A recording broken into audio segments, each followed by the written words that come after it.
Peter Maravellis here. I hope this finds you all safe and well. Tonight on City Lights Live, we're celebrating the release of a new novel by Lucy Corin. It's called The Swank Hotel, and it's published by our friends over at Graywolf Press.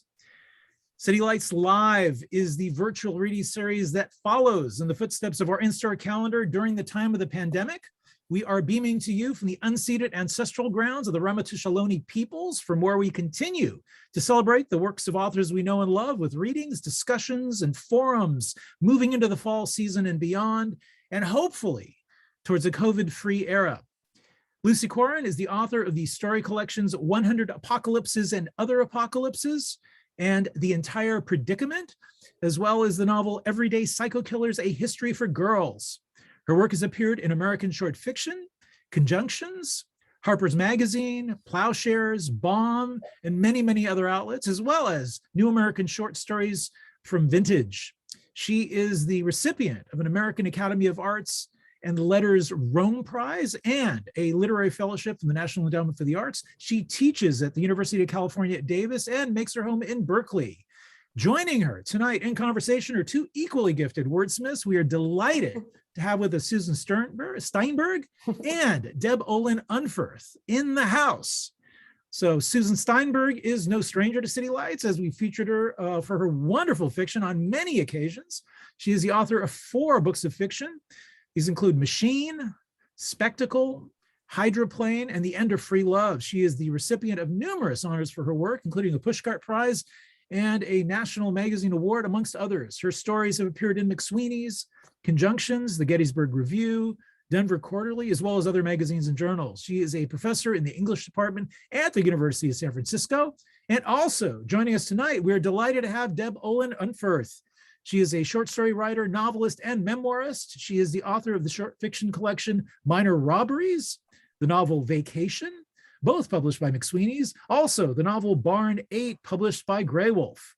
She authored a memoir, which is a finalist for a 2012 National Book Critics Circle Award, titled Revolution, the Year I Fell in Love and Went to Join the War, published by Henry Holt. So now, please join us in giving a warm welcome to our guests, Lucy Corin, Susan Steinberg, and Deb Olin Unferth. Welcome to City Lights Live. Thank you, Peter. I'm just so glad to be here via City Lights, and I love this store and I love the people associated with it, and I've been to so many extraordinary events at that place and I miss it like hell.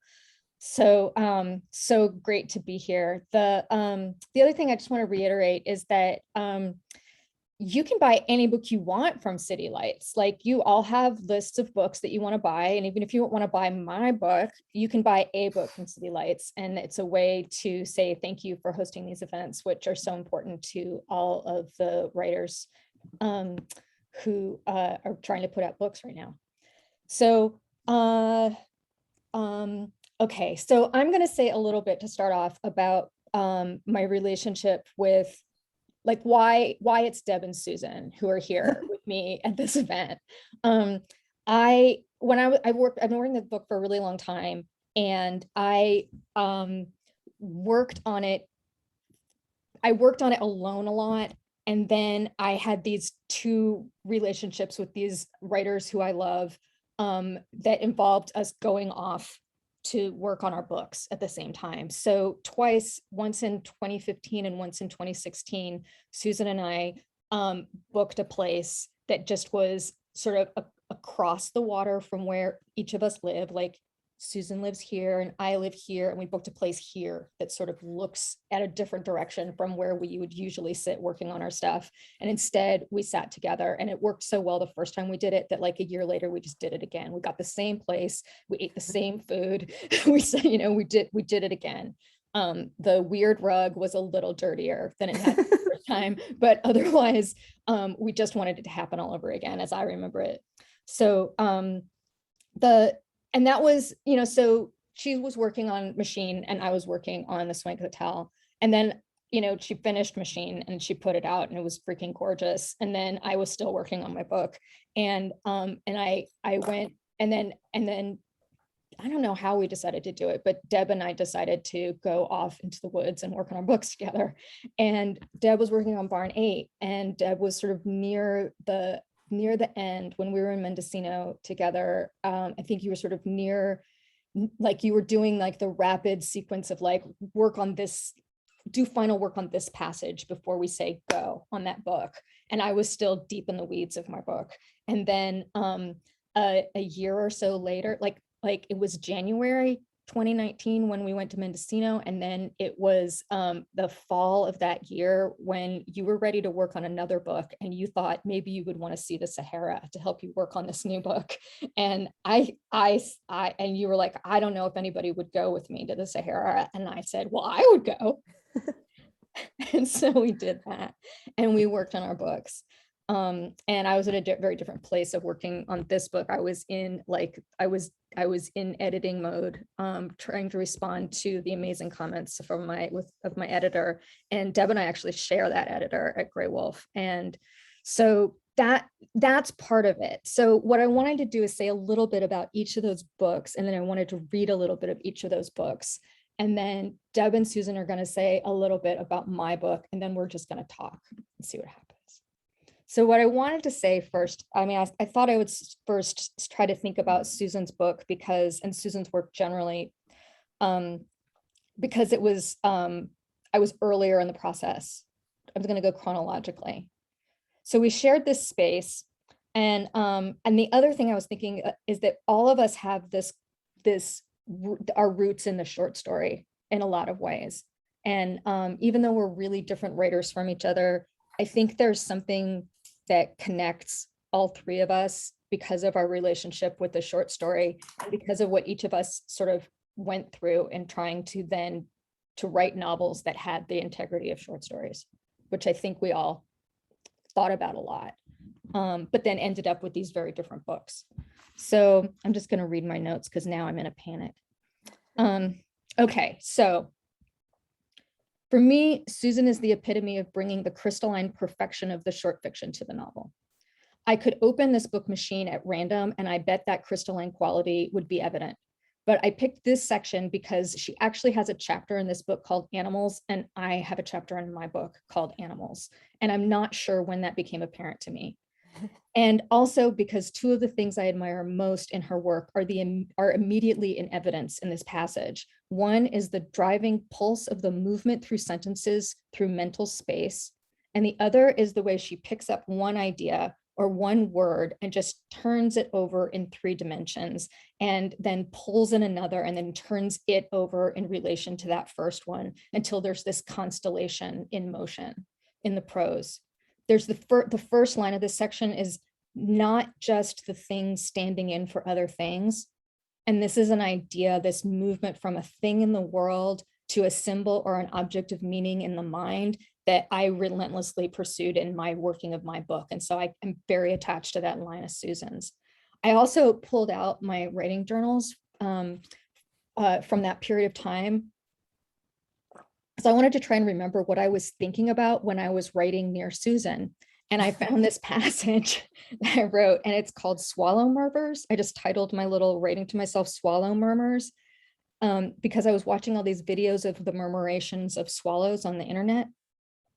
And I wrote, been thinking of it as the form of the book, potentially mesmerizing or totally annoying, birds that move in concert without landing. Because of the way the symbolic is in motion in the book, I have lists and lists of the resonant things that keep moving in relation to each other in this book, some falling away before they are resolved and others rising into the cloud and then coming back later in relation to other things. I like this idea very much if it would read like that to a person. How long can you read along with your symbols just dancing, just at play with one referent after another? And I'll say, I don't think it's an accident at all that that's what I was thinking about when I was writing next to Susan writing. And then this is the beautiful passage that I picked. And honestly, it is a book. You just pick it up and you can see this stuff at work.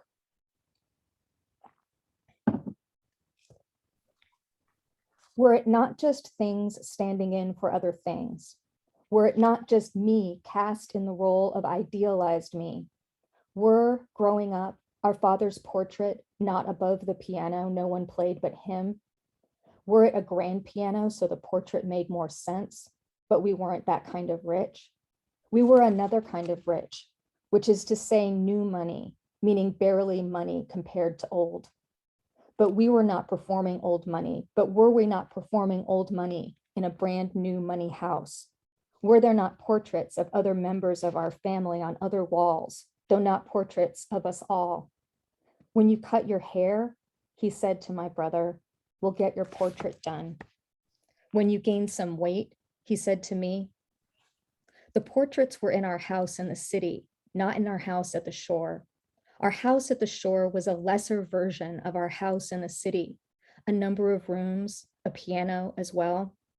Our house at the shore had no portrait above the piano, but a painted seascape that looked nothing like the sea. Our father called the seascape redundant. He called it an obligation. Perhaps it was above the piano at our house at the shore where our portraits, mine and my brother's, would have gone, had they ever been made. It wasn't a big deal to me that they weren't. It wasn't until several years later that I even remembered there was talk of these portraits that never got made. Because several years later, when I was in college, I was with the guy whose portrait hung above his bed. He said a well-known painter had painted it. He said this well-known painter had said to him, I would love to paint your portrait.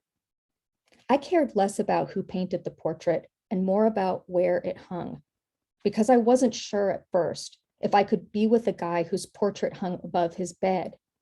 But the guy was old money and the rules were different. We got drunker and he got his way. This isn't a story, besides, about my thing with this guy, which was short-lived and is now nearly forgotten. This is a personal history of not knowing where to look. The choices, my God, we have to make. So, holy cow, right? Freaking beautiful. So next I'm going to try to shift to a very different tone for this passage I picked from Deb's novel Barn 8. These are my notes about this. So I have this short, amazing passage from Deb's great chicken caper novel Barn 8.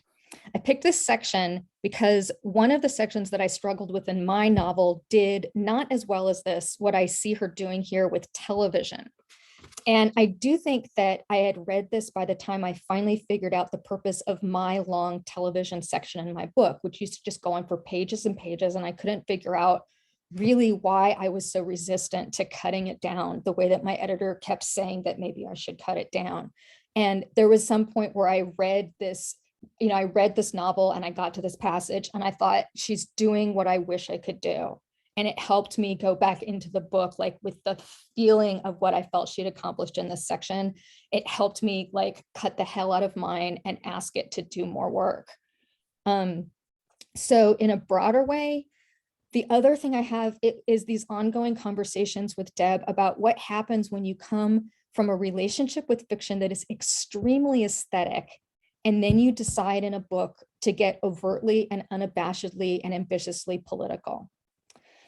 Tellingly, when we were in Mendocino, we were walking through this Jurassic giant ferny forest, and we ended up simultaneously quoting Donald Barthelme because one of us had said something in the rhythm of one of his stories that shaped both of us.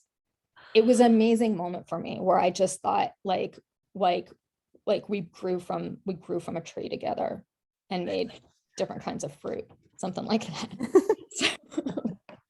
So, all right, take a little sip and then I'm going to read this passage from Deb.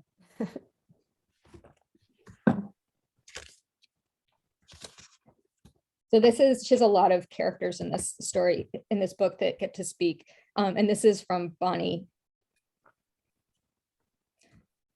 I did not, as I was supposed to, drive through my assigned amoeba-shaped piece of forest each afternoon. Instead, I sat in the state park ranger trailer and watched tremendous amounts of TV. I was working through every season of every show I had ever heard of. I'd never been able to do this before. As a child raised by a public librarian and a high school history teacher, occupations as adorable and close to extinction as my own, I'd lived under a severe screen-restricted regime. I'd missed every media event essential to a healthy social childhood, and I continued to as a young adult out of loyalty. But now, in the weeks before the chickens showed up, I decided that these state park fucks could go fuck themselves. I was going to catch up on my shows.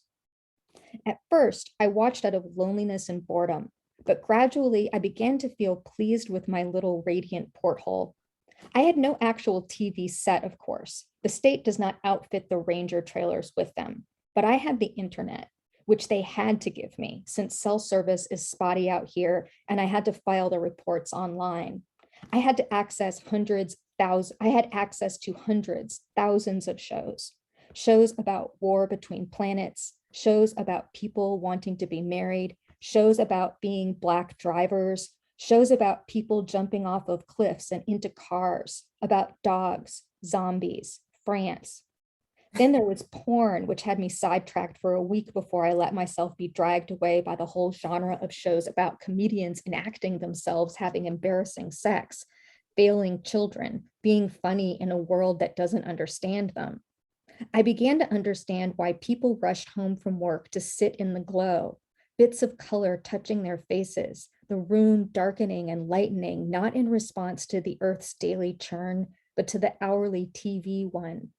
I could nestle the state-issued laptop between my knees, the show 2 feet from my face, which was better than having it across the room with all that dull, hopeless, real life space between me and the screen. The room faded out of existence, and it was almost as if I was there with them inside the show. I had to send the daily reports, yes, on the defunct state of the state park. I filled out the reports online while I watched the shows on the other half of the screen. A perfect setup because no show, no matter how good or how much I dreaded or longed for its characters, took up more than 70% of my concentration, and usually considerably less. And honestly, couldn't one say the same for even the most passionate affairs in real life? Between the report and the show, I came close to having 90% of my attention attended to, leaving only 10% to wave alone in the wind, thinking or racing with irrational fear or fury. Who says that what we experience while watching TV isn't every bit as real as what we experience while watching what isn't on TV? If TV creates the same emotions, sadness, desire, rage, and if the emotion is sincere, and frankly, a hell of a lot less work, why shouldn't it count? Isn't it true that in real life, people and promises disappear with less ritual than on screen anyway? I was in this condition when the super chickens showed up. Okay.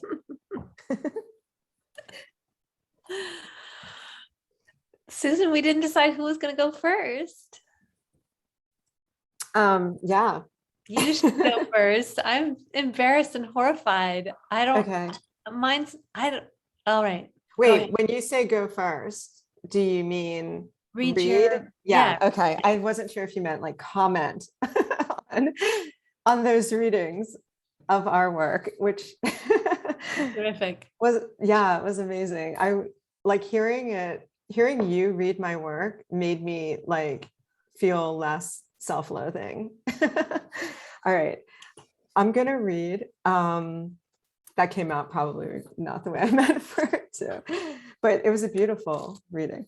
I'm gonna read from Lucy's newest book, The Swank Hotel. And I decided, I don't know if you know this already, Lucy, but I decided to read from the beginning. Okay. I didn't know that. That is what I'm doing. And it's a section entitled Message, and it has an @ sign and then message and then an @ sign. Is it still like that? I have a reader's copy. All right. Yeah. In the aftermath of 9/11, 4 or 5 apartments before the salary and the house, on a Green Princess extension with a light up dial, Em got the first of many phone calls deep in the night about her sister being dropped at a psych ward across the country. This one from a pack of freaked out friends. It was raining. Em's answering machine didn't know how to cut off if you picked up too late, and she was always picking up too late. So at first she was listening to her outgoing message overlapping with the voices of the friends. The problem with saying first is that it suggests a clean break between before and after when there isn't one, and nobody likes a cheat. Nobody likes a liar. Not her literal thoughts, more the ethos of the time sliding into her. Em sat up in bed and pressed the good, solid mouthpiece to her face. The cord bounced happily between the nightstand and the mattress. Sheets wound her in a nest. The air felt particulate, her whole body alert. She listened to Ad's friends through the rain and the machine, walls and states away, heard her own voice saying, please leave a message, because she'd never gone in for elaborate personalized greetings, like your favorite song garbled, a dog getting scolded in the background, anxious insistence on screening calls, imagining hoodlums marking an empty house.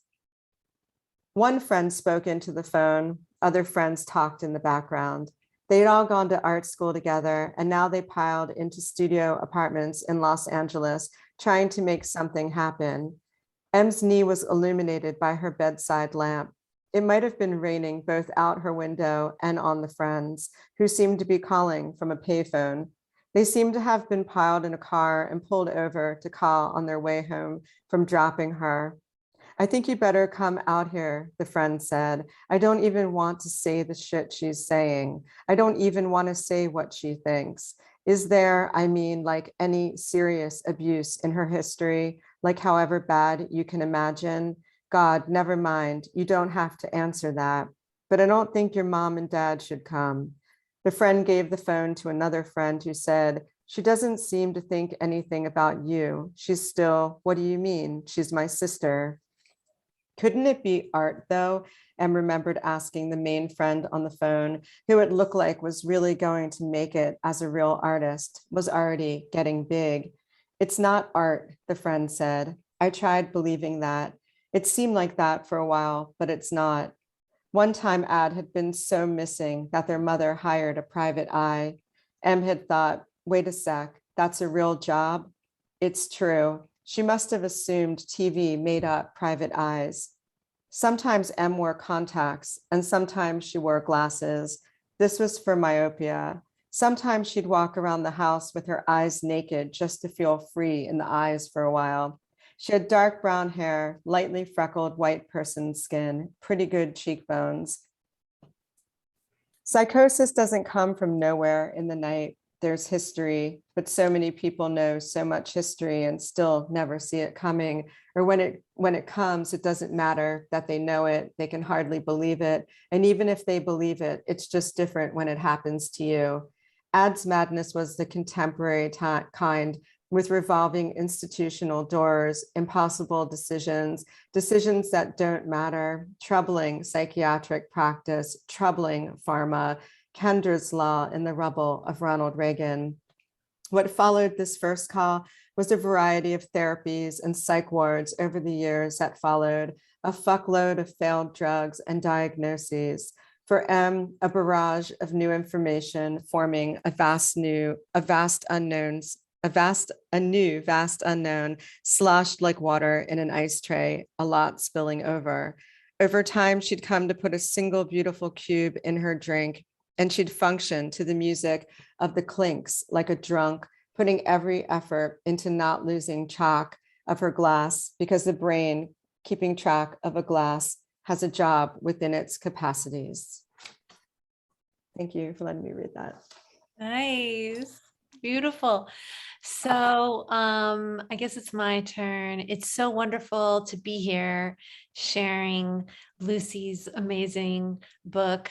And I see so many gray wolves here, including our departing Fiona. How can you be leaving us? And I guess there's just a couple of things that I want to say, which is that Graywolf is such a special press.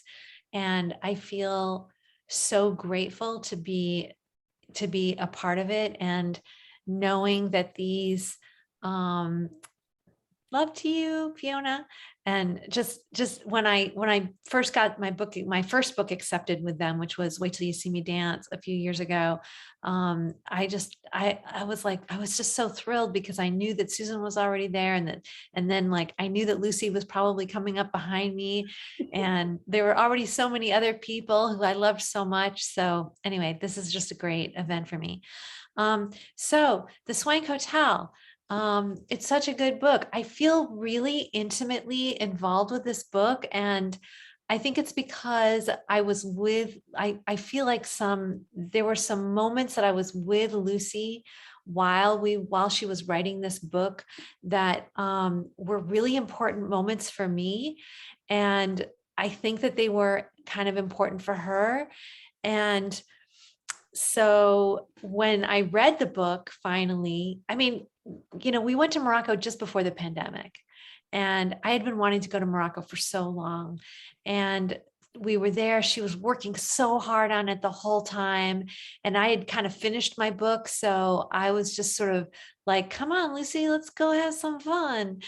But she didn't. She just worked really, really hard, and she saved my life at one point. I almost died. And then it was during the pandemic that I received the proofs, and I had escaped. I'd gotten in my car here in Texas, and I was driving across the country, and it was like the height of the pandemic, and there were no cars on the road. And, all I had was Lucy's book, and I kept stopping and Airbnbs and just reading and reading and reading Lucy's book. So, and the whole world was like tinged with danger and craziness. And Lucy's book was like with me, and I was looking for proof of our time together, but it really wasn't there. She didn't write about us, but she wrote about other things, like through the filter of us. So anyway, the book is just so good.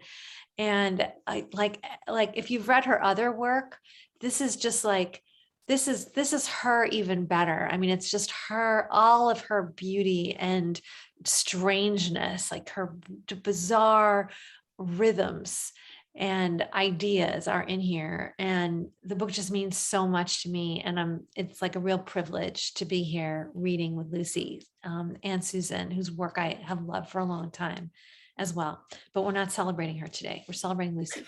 So, so I just picked, I'm going to read for like 3 minutes or even less even. And I'm going to read also from a chapter called Animals. I guess like something that I love so much about this book is the rhythm of it, the way she kind of like gets something going and then she just keeps following it and following it and following it, which made me want to read the dead baby jokes part. But I thought, no, I'm not going to read that part because people might, disappear or object.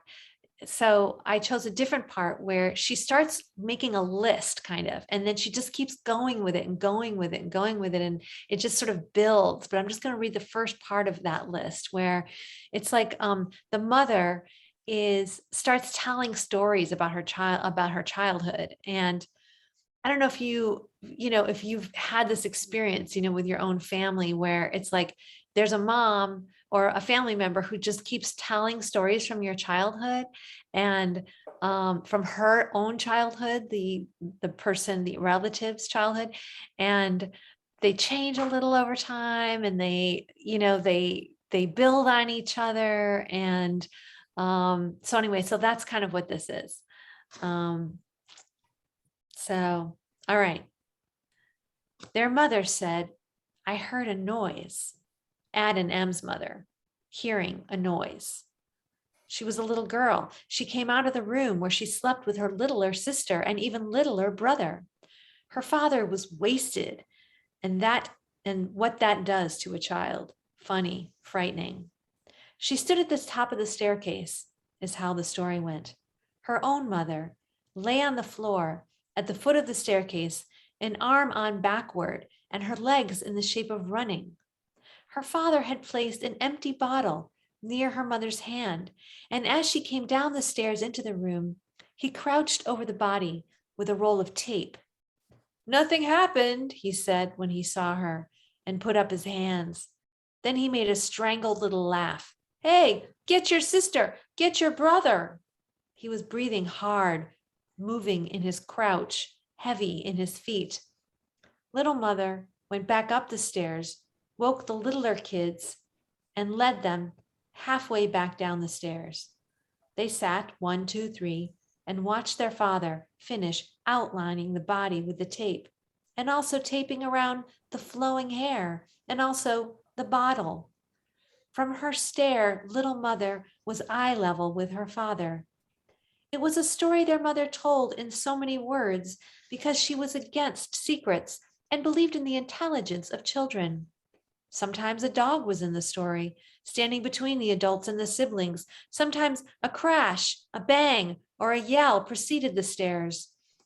But in every version of this story that she told, this moment of being eye level was present. And in every version, he said, "Look, I'm an artist. Mama's a drunk." And that was the story of why they didn't know their grandparents and how their mother was making a real family with her girls. Here is the house that had 4 small rooms. This was the beginning of another story, the story of the photo album, treasured primary source that wielded power over the imaginations of the era. This photo album had black pages pressed between white covers with photographs held in place by perfect supplies called corners that you licked the back of and collected from the bottom of the photo drawer when they fell off. The story went, I lived in it with my mother and my father. I loved my father because he gave me my dog and took us fishing. He was usually away. The war turned him into a druggie.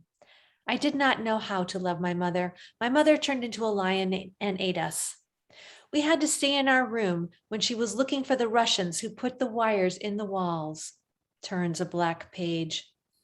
And here is the house I loved because it had 3 wings and was incomprehensible to me. I lived there with my grandmother and grandfather in the orchard where the money came from. I abandoned my sister and brother to be there.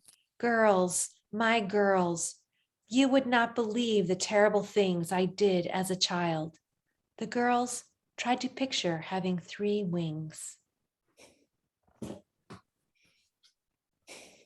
It is really something hearing your book in other people's voices. I know. You heard my errors. Sorry. No, I heard you bring storytelling voice, right? Like the playful, it got really funny, you know? Like, oh, It's that's a very funny. funny book. Are you kidding? Mama's a drunk. I'm an artist. I'm an artist. Mama's a drunk. Yeah. No, it's great. I don't know why we don't do this more often, just to have someone else read our work so we can hear it, you know, or hear how it might be perceived by at least one person. You know, when you're working on something new, it's really hard to, I don't know, you just have so many questions and there's so much doubt. And then you hear something old that you feel like, I don't know, maybe died a little bit because it's like the last book kind of come back to life when someone else reads it. And that, I don't know, hearing it, I think, Lucy, you could have read any section, you could have read the back of the book, and I would have felt like, well, where some of Deb's writing is, I would have felt like, I don't know, inspired, I think, by it. It doesn't sound like your work anymore. I don't know if you had that experience just now. Yeah, I did. Especially because that both of those sections, both the beginning and that section where the mother tells her stories, are sections that I rewrote and put in so many different places in the book over so many years that I didn't know if I could. It never occurred to me that I could hear them differently because I had heard them. I felt, could I possibly have replayed? Is there possibly another way to replay these things that I haven't replayed them in trying to figure out how to make them part of the book? And yeah, and it's amazing to see that, yeah, they can sound different and still sound like your book. but so much is of the last couple years of my relationship with this book has been like this slow, terrifying separation from it. And it's been hard to figure out like how to both separate it from it and hold it dear at the same time. And that honestly felt like a hinge moment in that process, like I don't know what your experiences are with like being so close to your book and then letting it go in 100 different ways, but then you don't want to just you don't want it to be dead the way that you said, Susan, like you don't want it to be dead to you. So how does it feel to be on the other side of it now, after having been so close for so long? I mean, I don't know that I feel like I'm still like wobbling around in it. That's why that was so interesting to me, what just happened, because I feel like it was actually another step. Like hearing your book come back at you is part of it not being inside me anymore. Part of it being, in other people's mouths and in other people's minds. But it also sort of got given back to me in a really sweet way, because it's in the voices of the people that you connect to through what you do, like it's different that it's you two, that it's writers that I love, that I connect to because of our relationship with books and with writing. So can you tell us which parts of the book you were working on the most? Like, I want to know what you're working on the most when we were at that horrible residency, so-called residency in the Sahara Desert. Yeah, I tried to figure it out. And I know that one of the crazy things that happened right before all that stuff happened to us was that I was in the process of moving across the country, and Ethan, our editor, was trying to finish his edits on that book in time for me to move across the country and go to Morocco with you. And then there was a giant post office mishap, and there was a lot of frantic like conversations with postal organizations. And it was just like nick of time. I got the manuscript and got on the airplane. And so I was working with those edits for the first time while we were there. And one of the main things I was doing was in the first 2 chapters, I was chopping them apart again and restructuring them based on those notes. I mean, like it feels like there have been books that I've read where there's something frantic happening, and one of the protagonists keeps making the other person move and move and move and move and like not stop and go through all of these different things. And the poor other person is desperately trying to get this thing done, but is like methodically moving. I mean, that's what it was like when we were in Morocco. We also swapped off being sick. Yeah, like first you were sick and then I was sick.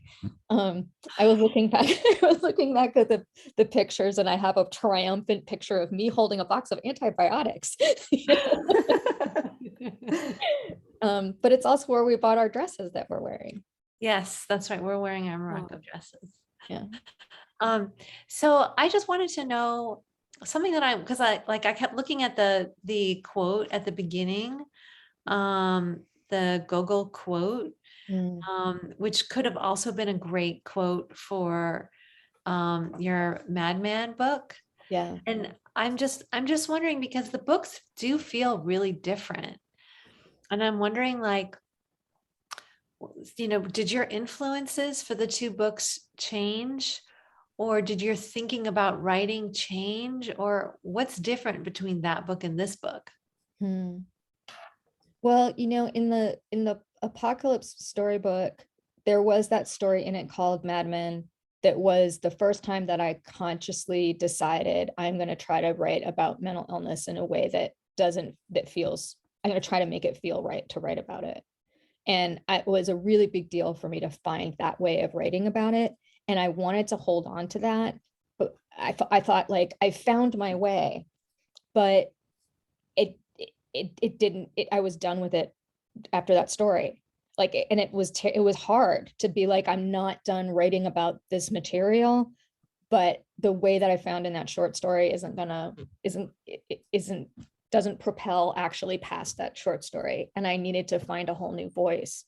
And so I started collecting like fragments of sentences or songs or things that I overheard or things that I read that felt like they were in the sensibility of the thing that I was trying to learn what it was, right? They were just like signs of a sensibility that I wanted to access. And one of the early ones was that Gogol quote. It just felt, I'll read it, this Gogol quote that I just kept, and I reread the Diary of a Madman, which had been like an important book for me as a kid. Like I read it as a kid because that's what kind of stuff I read as a kid. But the quote is, all troubles stem from the misconception that human brains are located in the head. They are not. Human brains are blown in by the winds from somewhere around the Caspian Sea. And it just never stopped being a touchstone for me throughout the whole writing of the book. And so it stayed. And that felt really good. That made me feel like maybe I knew what I was doing from the beginning, which of course I had no idea, but it made it feel like that. I wanted to ask a question about that, actually, about what you thought you were doing in the beginning. When we wrote together, on those two retreats, well, first it took us longer to get out of the city than it did True. to get to the place. And once we got there, though, it felt like we were, just states away. It felt so far, and it was so quiet. And we were also spending a lot of time in the redwoods and like having lunch in like the middle of these huge trees. But we would talk the whole way there, all the way through the city and all the way to the short distance to the place. And then we'd get there and we would open up our computers and start writing. And there was no talking until we ate lunch, like hours and hours later. And we just got right to work. And our typing styles are so different that I knew we were working on very different things. Like Yeah. Lucy types like 8,000 words a minute. It's just constant typing. I'm not even near I'm like sitting back in my chair, and occasionally I'll hit like one key and then a minute will pass and I'll lean up again. And when you look at our work, it looks like that. Like I have 20 words on a page, and yours is this huge, lots of words on every page and lots of pages. And I wonder then what you thought this was going to be, because I think you always knew whatever it was going to be big. Yeah. It was going to be just like a thing that you were going to have to like just sort of tame at some point and like cut down. Yeah. I mean, the other thing I saw from my notes from that period of time when we were writing in the room together was I said something like, I want these chapters to be novellas, and I want every chapter to be a novella. And I want, and I don't know what to do with this one that I'm working on because it's twice as long as the other ones. I have the material for two of my novellas, but it's all supposed to be in one novella. And what I remember happening is at some point I was like, oh, duh, it's 2 chapters. Like it was one of those. Yeah. So that's what I was doing. I mean, I was doing that I was re-understanding the shape and scope of the piece and trying to understand how to make it make the parts conceivable to myself, like how to measure the material into space chunks of things that I could work on and really shape and have the integrity that I want them to have. It was such a mystery. Like the whole thing was a mystery. Like we're just writing that close to somebody and not knowing what was happening in, going from the brain in your quote to the page. And there was a moment where, I don't know if you remember, but we read the first lines of all of our sections to each other. And mine took like 20 seconds and yours was like 45 minutes. Because I would go for these really long sentences at the ends of things. Yeah, like I would go for these, I would go for like a giant rush at the end. Right, we're reading the first and last lines, weren't we? Yeah. Yeah. I know. Well, because half of my sentences are really long and then half of them are really short. Right. And you find like a size and then you iterate it. Yeah, that size being short. But also that mystery was like important to me. I almost felt like it was forbidden to like ask personal questions about what you're working on. Like sometimes I know we would have conversations and they would be sort of around, right? We would talk maybe about the life things that we were dealing with that were separate from the way that they were appearing on the page, but we would talk about the life things sometimes. But it felt like secret sacred territory to like be in our own worlds near each other. And I think it increased my stamina. Like, I think it helped me sustain that intensity of working where, I mean, I was surprised, and I think you were surprised too, at least at first. And then we were like, well, this is just what we do. Or we were like, let's go back and try after lunch too, like, like, I don't know. And we did, and we would write and we'd have this incredibly late dinner because we were still writing, which we probably need to do this again. Yeah. Maybe all three of us. I would do it. I would do it. Should do it. Yeah. Our San Francisco one, or where was that again? We were in Mendocino. Oh yeah, Mendocino one. Yeah. That one was more like what you two did. Like we just wrote all day, but we didn't sit right next to each other. We sat in different places. Because we, instead of having like a studio apartment, we had a sprawling like sort of weird hippie compound. Yeah, like on like a Buddha, it was like on like a Buddhist retreat place or something. Yeah, that's right. It had like a little fishbowl. Yeah. There was a moment that I don't know if you remember, I was like sitting in my car so I could read out loud because I didn't want to bother you. Well, and you introduced me to headphones. So we have a couple of questions. I think we need to move on to questions from the audience because it's already at 8:55.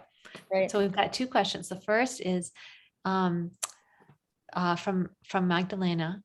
Can Lucy say more about what she meant when she said that you all were trying to, quote, write novels that had the integrity of a short story? I hope I'm remembering that right. Yeah. I think it means that, when you write short stories, you make every word count and you have to invent the shape of every story anew. You don't take for granted like the form of the story. That it has a certain amount of pages that it's going to hold, that it's not going to go over because it's going to be short, and it might be shorter or longer, but within it you sort of have to invent I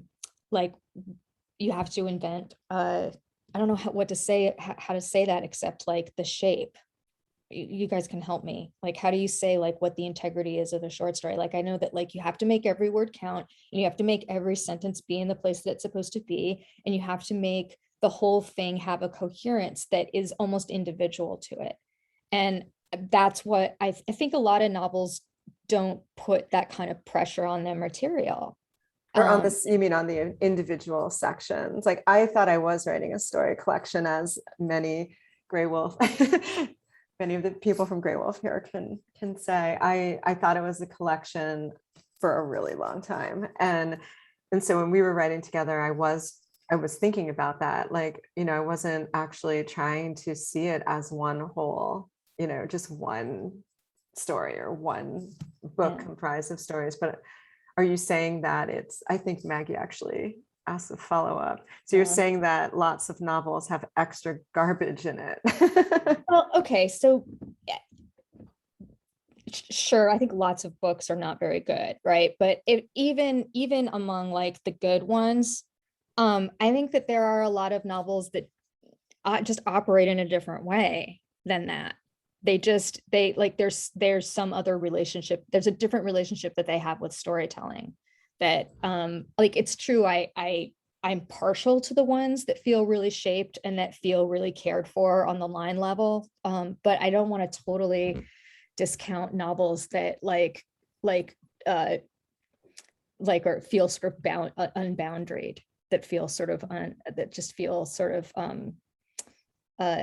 like wilder or less, you know, in some cases they get to be less pressures, which I really value also. So. Okay, we have more questions. I will just throw in that for me, I think it means it refers to velocity. It's really important to me that there be velocity in a novel. I get frustrated if that's not there. And even if it's like aesthetic velocity. So, okay, let's see here. We've got a question from Terry. For Lucy, I keep meeting characters in the book like Jack's wife who I connect with or see M connect with, and then lose them before there can be a satisfying relationship or before M can be a little less alone. Could you talk about that? I mean, there's a couple lines in the book about like sort of there's a nastiness sometimes in writing where you make something up and you use it and then you discard it as soon as it's fulfilled its role in the book.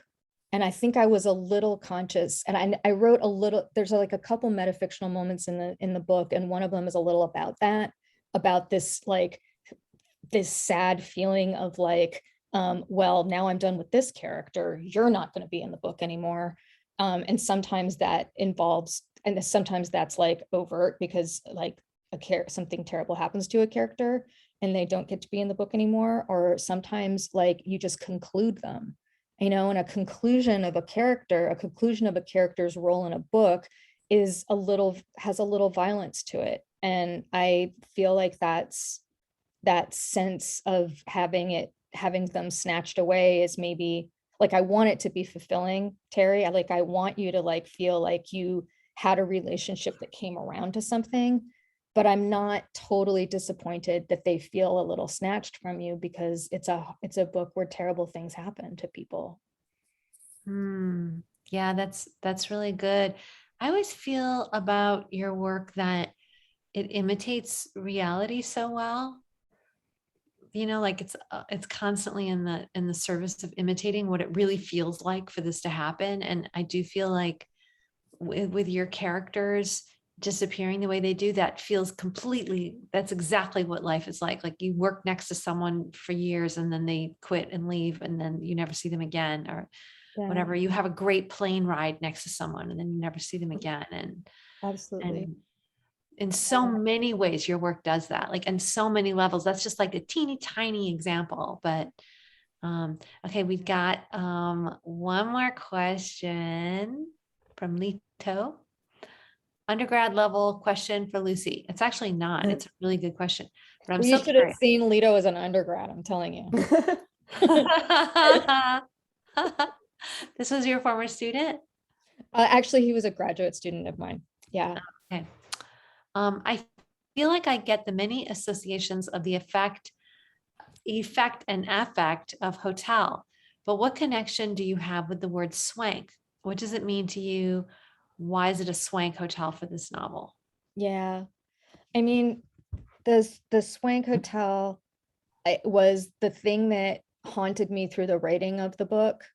And I kept coming back to trying to figure out why I was attached to the phrase and why I was attached to, and whether I kept testing it out. I kept testing out like, okay, think harder about, like I would write meditation after meditation, have like piles and piles of notes about this very question where I would try to figure out like, is it, what do I really mean by it? And is it really the core of the book the way I keep thinking it is? Or do I just have a personal relationship to it and there's not a real integrity for it in the book?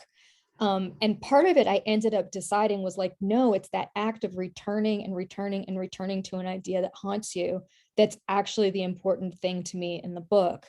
And also like, why was it a Swank Hotel? Because it's an imaginary, like, what an imaginary, fantastical thing, like a desire, like it's so, to me, it's wrapped up with like the desire for a thing that you don't get to have, or you get it fleetingly in a place that's totally made up. And the way that it worked in the book for me is it started to be, it was literally the place where the core action of the book takes place in a hotel that is referred to as the Swank Hotel by the characters. And then that space became emblematic for me of like a place of indeterminacy and a place where like maybe anything could happen, but also it was completely inaccessible to you. And that idea of something being both inaccessible to you and something that is filled with possibility, like, to me, that's what the phrase sort of embodies those two things for me, or it did by the time I was finished writing about it in the book. Like, it certainly didn't mean that when I first got attached to the phrase, but it ended up meaning that by the time I had finished writing the book. Nice. I love that. I love that. And Lito says, inaccessible and filled with possibility is quite haunting indeed. Thanks. So we're basically at the end of our adventure. You guys, thank you so much for doing this. Thanks both of you for being in this conversation with me. It's really interesting to sort of come from what I think about as some of the sort of most intimate times I've had, because writing is such a private thing to do, and then to do it together with somebody, and then to like have to sort of have that encapsulated time is really something to then bring it into a public space like this. And so I thank you both for doing it with me. And it's so exciting to see the book after that, right? That the book is out, and for just, for the world, it's great to be celebrating it with you. Thank you. Thanks. So great. Thank you so much, everybody, for coming. We had a blast. Thanks, Peter, for hosting. It was really nice to see you. I had a potentially embarrassing question that I didn't get to ask, so I'll save it for the next book. I can't wait. I can't wait. Well, I have this like secret wish that the next time we host one of you, that we can bring the three of you together in a similar way. Yeah. If there were just a channel I could flip and I could listen to you all night long. This was such a pleasure and so satisfying on so many levels. Thank you, all three of you. Also, it's so great to see Graywolf in the room, and I'm glad we got to evoke the name of Fiona, who we're all very dearly, dearly fond of, and Ethan's in the room.